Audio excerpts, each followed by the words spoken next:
Assalomu alaykum, hurmatli obunachilar.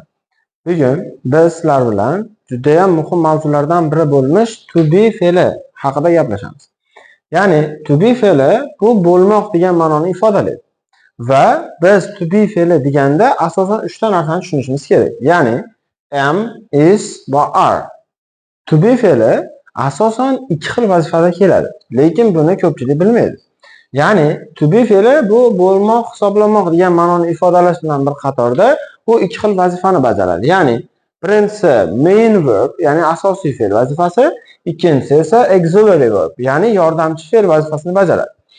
Endi main verb vazifasiga kelganda u asosan bo'lmoq, hisoblamoq, ya'ni am, is, are to be fe'llari bo'lmoq, hisoblamoq ma'nosini ifodalaydi. Endi auxiliary verb variantida kelganda esa asosan bog'lama vazifasini bajarib, fe'llarning oxiriga man, san, mis, siz, dir qo'shimchalarini yuklash vazifasini bajaradi. Demak, to be fe'lini main verb holatiga keladigan bo'lsak, main verb vazifasiga kelganda u alohida asosiy fe'l vazifasini bajaradi va u qo'shimcha ma'noni ifodalashdan ko'ra ko'proq asosiy fe'l vazifasini bajarib, u gapning asosiy ustuni vazifasini bajaradi. Ya'ni u quyidagicha shaklda ifodalanadi. Ya'ni subject, undan keyin to be, ya'ni am, is, are. Undan keyin esa object, ya'ni object bu bizda to'ldiruvchi vazifasini bajarib, asosan narsa, shaxs, joy va payt ma'nolarini ifodalaydi. Endi aynan main verb vazifasini ifodalaganda to be fe'li quyidagi holatda ishlatiladi. Ya'ni shaxs, narsalarga nisbatan ularning xususiyati, rangi, joylashgan o'rni, yoshi, shakli haqida ma'lumot berish vazifasini bajaradi. Misol uchun, I am a teacher. Men o'qituvchiman. Bu yerda gapning asosiy fe'l vazifasini bajaryapti. Ya'ni ushbu gapda biz to be fe'lini qo'llash orqali gapni to'liq shakllantirishimiz mumkin.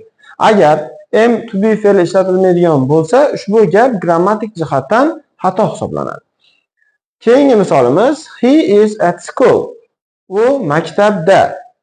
Ushbu gapda ham is to be fe'li bu gapning asosiy fe'l vazifasini bajaryapti. Ya'ni u hozir maktabda. Ya'ni bu yerda to be fe'li shaxsning joylashgan o'rni vazifasini bajaradi. Birinchi gapimizda esa shaxsning kasbi haqida ma'lumot berish uchun ishlatilyapti. Keyingi misolimiz they are really clever. Ya'ni ular juda ham aqlli. Bu yerda to be fe'li shaxsning xususiyati vazifasini ifodalayapti. Keyingi misolimizda esa it is green. It is green deganda biz narsaning, ya'ni narsaning rangini ifodalash maqsadida ishlatyapmiz. Bu yerda ham to be fe'li gapning asosiy fe'l vazifasini bajaryapti. Keyingi misolimiz you are 25 years old. Bu yerda to be fe'li shaxsning necha yoshdaligini ifodalash maqsadida ishlatilyapti. Endigi navbat to be fe'lini auxiliary verb vazifasida kelish holatiga e'tibor bersak, endi to be fe'li o'zi aslida mustaqil fe'l vazifasini bajarishdan tashqari, u boshqa zamonlarda qo'shimcha fe'l vazifasini ham bajaradi. Ya'ni u present continuous zamonining yordamchi fe'l vazifasini ifodalaydi. Aynan present continuous bilan kelganda to be fe'li qo'shimcha ma'no ifodalaydi, lekin asosiy fe'l vazifasini bajarmaydi. Ya'ni u formulamiz tarkibida keladigan fe'lning qo'shimcha ma'nosini, ya'ni o'sha gapni to'ldirish vazifasini bajaradi.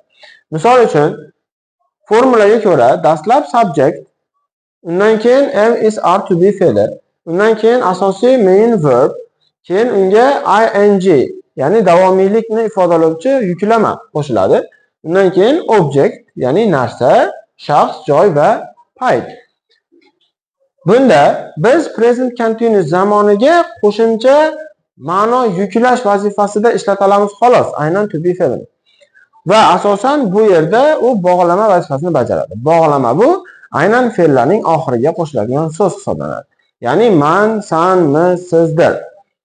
Misol uchun, I am teaching pupils at school now. Men hozir maktabda o'quvchilarni o'qityapman. Ya'ni bu yerda o'qitmoq so'zi fe'liga man yuklamasi qo'shilyapti va bog'lama bo'lib bu fe'lni shakllanishiga yordam beryapti. To'g'ri, to be fe'li present continuousda qo'shimcha ma'noni yuklash vazifasini bajargan bo'lishiga qaramasdan, Lekin ushbu gapda biz to be fe'lini qo'llamaydigan bo'lsak, bu yerda gap grammatik jihatdan xato bo'lib qolishi ehtimoli yuqori. Shu sababli biz albatta present continuous zamonida to be fe'lini ishlatishga harakat qilishimiz va qo'llashimiz zarur hisoblanadi. Keyingi misolimiz he is looking for a job these days.